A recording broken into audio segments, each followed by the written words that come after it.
आता पाहूया मुंबई आणि पुण्यातल्या टॉप 9 बातम्या। मुंबईतील प्रदूषणात भर घालणाऱ्या वाहनांवर वाहतूक पोलिसांकडून कारवाई। 1,41,59,000चा दंड वसूल। वर्षभरात 52,000हून अधिक वाहनांवर ई चालान जारी। विराटच्या अर्नाळा सागरी पोलीस ठाण्यातल्या 12 चारचाकी गाड्यांना आग। पोलीस ठाण्याच्या शेजारील मैदानात ठेवल्या होत्या गाड्या।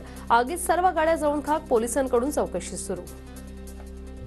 मुंबईतील वातावरण बदल आणि प्रदूषणामुळे साथीच्या आजारांमध्ये वाढ। डेंग्यू, हिवताप, गोवरच्या रुग्ण वाढलेले आहेत। हिरे बाजार सुरतला हलवल्यानं मुंबईला मोठा आर्थिक फटका। महाराष्ट्राच्या महसुलाचं मोठं नुकसान होणार। हजारो कार्यालय बंद होण्याच्या मार्गावर। 17,000 कोटींचा व्यवसाय असलेली किरण जिम्स ही कंपनीही सुरतला स्थलांतरित। छत्रपती शिवाजी महाराज टर्मिनस ते पनवेल दरम्यान प्रवास करणाऱ्या प्रवाशांचा प्रवास आता वेगवान होणार। हार्बर मार्गासह ट्रान्स हार्बर रुळांची वेग क्षमता 105 किलोमीटर प्रति तास करण्याचा निर्णय।